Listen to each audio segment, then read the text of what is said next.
ಗೀತಾ ಶಿವರಾಜ್ಕುಮಾರ್ ಅವರು, ನಾನು ಶಿವಮೊಗ್ಗ ಜಿಲ್ಲೆಯ ಜನತೆಗೆ ನಮ್ಮ ಪಕ್ಷದ ವತಿಯಿಂದ ನಾವೆಲ್ಲರೂ ಕೂಡ ಮುಖಂಡರು ಎಲ್ಲರೂ ಸೇರಿ ನಾವು 3 ಜನರು ಶಾಸಕರಿದ್ದೀವಿ. ನಾನು, ಸಂಗಮೇಶ್ವರ್ ಅವರು, ಗೋಪಾಲಕೃಷ್ಣ ಅವರು, ಸೋತಿರ್ತಕ್ಕಂಥ ಕ್ಯಾಂಡಿಡೇಟ್ಸ್ ಇರ್ಬೋದು, ಯಾರು ಬೇರೆ ಬೇರೆ ಮುಖಂಡರು ಎಲ್ಲರೂ ಒಂದು ವಾಗ್ದಾನವನ್ನು ಕೊಡ್ತೀವಿ.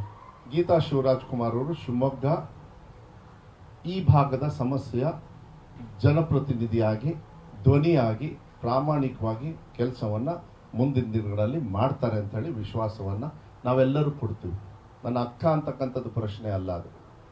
ಇವತ್ತು ಗೀತಾ ಶಿವರಾಜ್ಕುಮಾರ್ ಅವರು ಆ ಕೆಲಸವನ್ನು ಮಾಡ್ತಾರೆ, ನಾವೆಲ್ಲರೂ ಸೇರಿ ಕೆಲಸವನ್ನು ಮಾಡಿಸ್ಕೊಳ್ತೀವಿ. ಅಂತ ಧ್ವನಿ ಬೇಕು. ಆ ಧ್ವನಿ, ಶಿವಮೊಗ್ಗ ಧ್ವನಿ ಡೆಲ್ಲಿಯಲ್ಲಿ ಕೇಳಿಸ್ತಕ್ಕಂಥ ವ್ಯವಸ್ಥೆ ಚುನಾವಣೆ ಆದ ತಕ್ಷಣ ರಿಸಲ್ಟಲ್ಲಿ ಬರುತ್ತೆ ಅಂಥೇಳಿ ವಿಶ್ವಾಸ ನನಗಿದೆ. ಒಗ್ಗಟ್ಟಾಗಿ ಎಲ್ಲರೂ ಕೂಡ ಕೆಲಸವನ್ನು ಮಾಡ್ತೀವಿ. ಒಂದೇ ಹೆಸರನ್ನು ಕಳಿಸಿ ಒಂದೇ ಹೆಸರನ್ನ ಬೇಗನೂ ಕೊಟ್ಟಿದ್ದಾರೆ. ಎಲ್ಲರಿಗೂ ಸಂತೋಷ ಇದೆ. ನಾವು ನಮ್ಮ ಕೆಲಸವನ್ನು ಆಗಲೇ ನಾವು ಏನು ನಮ್ಮ ಕಾರ್ಯಕರ್ತರ ಲೆವೆಲಲ್ಲಿ ಏನೇನು ಬೇಕೋ ಅದನ್ನೆಲ್ಲದೂ ಕೂಡ ನಾವು ಪ್ಲ್ಯಾನ್ ಮಾಡ್ಕೊಂಡಿದ್ದೀವಿ. ಚುನಾವಣೆನ ಭಾಳ ಹಬ್ಬದ ರೀತಿಯಲ್ಲಿ ಮುಂಚೆ ಮಾಡಿದ್ವಿ 2023ರಲ್ಲಿ.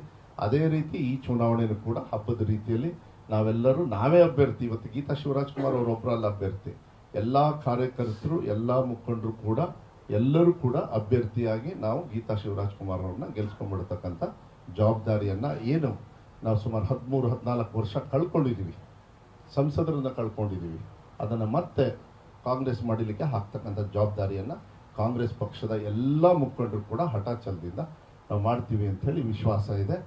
ಗೆದ್ದು ಕೆಲಸವನ್ನು ಕೂಡ ನಾವು ಮುಂದಿನ ದಿನಗಳಲ್ಲಿ ಗೀತಕ್ಕ ಅವ್ರ ಕೈಯಲ್ಲಿ ನಾವು ಮಾಡಿಸ್ಕೊಂಡು ಹೋಗ್ತಕ್ಕಂಥ ವ್ಯವಸ್ಥೆಯನ್ನು ನಾವು ಮಾಡ್ತೀವಿ.